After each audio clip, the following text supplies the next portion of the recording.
ரூட்பிக்ஸ் வலைக்காட்சி அன்பர்களுக்கு வணக்கம். இயற்கை மருத்துவம் பற்றியும் கீரைகள் பற்றியும் தொடர்ந்து பேசி வருகிறோம். இயற்கை மருத்துவர் சுப்பிரமணியன்.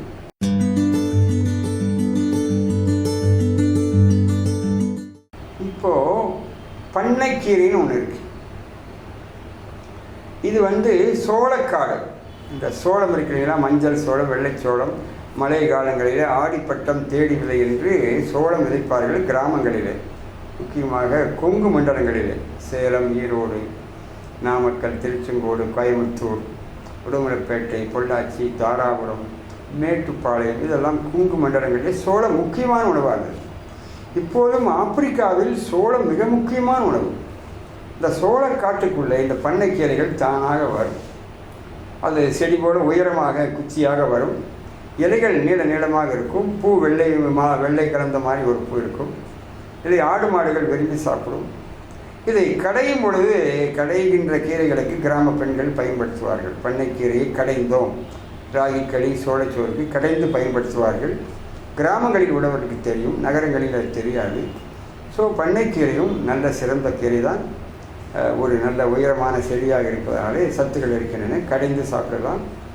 வேக வைத்து சாப்பிட வேண்டும் என்றால் அதில் வேறொரு மற்ற தண்டங்கீரையை கலந்து, இப்படி எந்த கீரையை தனியாக சாப்பிட கஷ்டமாக இருக்கிறதோ அந்த கீரையை மற்ற கீரைகளுடன் கலந்து கொள்ளலாம். ஸோ பண்ணைக்கீரை என்று ஒன்று இருக்கிறது, தெரிந்து கொள்ளுங்கள். சாப்பிடலாம், கடைந்தும் சாப்பிடலாம், மற்ற கீரைகள் கலந்தும் சாப்பிடலாம். ஸோ கீரை சமைக்கும் முறை எளிமையாக சமைக்க வேண்டும். தண்ணீரில் வேக வைக்க வேண்டும். அதை போட்டு வதக்கி வறுத்து கருக்கி விடக்கூடாது. தண்ணீரில் சமைக்க வேண்டும். தேங்காய் துருவல் சேர்க்கலாம். தக்காளி, வெங்காயம் எது வேண்டுமானாலும் தாராளமாக சேர்க்கலாம். பொதுவாகவே கீரைக்கு வெங்காயம் அதிகம் போட்டுக்கொண்டால் அது சுவை கூடும், சாப்பிட நன்றாக இருக்கும் என்று சொல்வது வழக்கம். நடைமுறையில் அப்படித்தான் இருக்கிறது. பச்சை மிளகாய் போட்டால் அந்த கீரை கடைவதற்கு பொருத்தமாக இருக்கும். சீரகம் போட்டால் மணமாக இருக்கும். தேங்காய் துருவலை போடும் வழக்கம் பொதுவாக இல்லை. ஆனால் இயற்கை மருத்துவத்தில் கீரை எது செய்தாலும் தேங்காய் துருவலை போட்டுக்கொண்டால் குழந்தைகள் கூட விரும்பி சாப்பிட்டு விடுவார்கள். ருசியாக இருக்கும். அடுத்த கீரை தவசிக்கீரை. இதுக்கு இன்னொரு பெயர் தவசு முருங்கை என்று பெயர். விஞ்ஞான பெயர் செக்குர்மேனி என்று பெயர். சுருக்கமாக செக்கு கீரை என்று சொல்வார்கள். மனையியல் கல்லூரி, ஹோம் சயின்ஸ் கல்லூரி, அக்ரிகல்ச்சரல் காலேஜ், விவசாய கல்லூரிகளெல்லாம் இதை பற்றி சொல்வார்கள். பொதுமக்களுக்கு அதிகம் தெரியாது. நாங்கள் எங்களுடைய இயற்கை மருத்துவமனையில் இந்த கீரை நிறைய வைத்திருக்கிறோம். 10 நாட்களுக்கு ஒரு முறை 10 பேர் 20 பேர் சாப்பிடக்கூடிய அளவுக்கு நிறைய செடிகள் வைத்திருக்கிறோம். என்னுடைய நண்பர் இயற்கை மருத்துவர் இந்த கீரையை வளர்த்து வந்தார். அவர் இந்த கீரையை பற்றி சொல்லும்போது இதுக்கு பிஸ்கட் கீரை என்று பெயர் சொன்னார். அது எப்படி என்று கேட்டேன். என்னுடைய நண்பர் வெள்ளிமலை கோபிச்செட்டிப்பாளையத்தில் அந்த காலத்தில் ஒரு இயற்கை மருத்துவமனை நடத்தி வந்தார். நானும் அவரும் சம வயது, அது என்னை விட அவர் வயது அதிகமான சீனியர். அவருடைய மருத்துவமனைக்கு நிறைய குழந்தைகள் எல்லாம் வருவார்கள். அவர் கோபிச்செட்டிப்பாளையத்திலே மாடியிலே வைத்திருந்தார். மாடி வீட்டில் நிறைய குழந்தைகள் வருவார்கள். அந்த குழந்தைகள் அந்த இலையை பறித்து தின்று பார்த்திருக்கிறார்கள். சுவையாக இருந்திருக்கிறது. ஸோ அந்த தவசி முருங்கைக்கீரை பச்சையாக மென்று திங்கலாம். அந்த குழந்தைகள் ஓடி வந்து இந்த கீரையை பிடுங்கி தின்றிருக்கிறார்கள். அப்போ அந்த குழந்தைகளுக்கு என்ன பெயர் என்று தெரியாது. சுவையாக இருக்கிறது, பச்சையாக இருக்கிறது, திங்கலாம். அப்போ அந்த குழந்தைகள் என்ன பேசிக்கொண்டார்கள் என்றால், இந்த கீரைக்கு வாடி பிஸ்கட் கீரை சாப்பிடலாம்னு பேசியிருக்காங்க. அப்போது ஒரு பிஸ்கட்டை போல சுவையான கீரை, இந்த கீரைக்கு பேர் வச்சது யாருங்க? அந்த பேரே கவிதை மாதிரி இருக்குது பாருங்கள். பிஸ்கட் கீரை, குழந்தைகள் வச்ச பெயர்.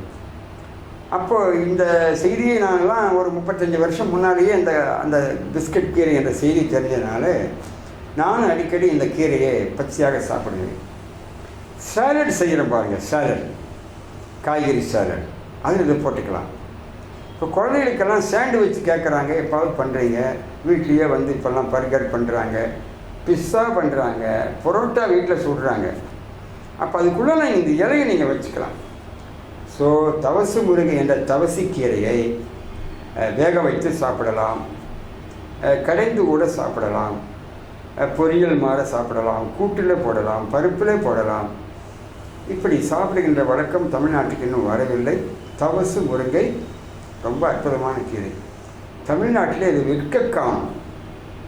ஆனால் மலேசியாவில் ஒவ்வொரு காய்கறி மார்க்கெட்டிலும், சிங்கப்பூரில் கூட இது விற்கப்படுகிறது, கட்டுக்கட்டாக விற்கப்படுகிறது. மக்கள், மலேசிய மக்கள் சொல்வது தவசு முருங்கை.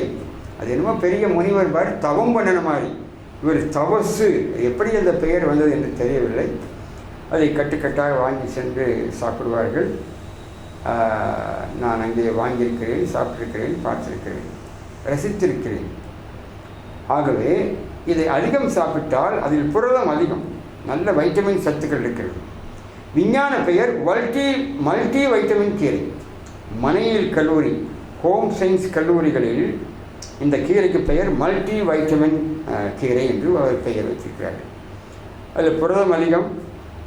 ஆகவே கொஞ்சம் வாயுவை உண்டாக்கும். ஜீரண சக்தி இல்லாதவர்களுக்கு அவர்கள் கவனித்து பார்த்து சாப்பிட்டு கொள்ள வேண்டும். ஆகவே தவசு முருங்கையும் அருமையான கீரை, தமிழ்நாட்டிலே மார்க்கெட்டிலே விற்க வேண்டும்.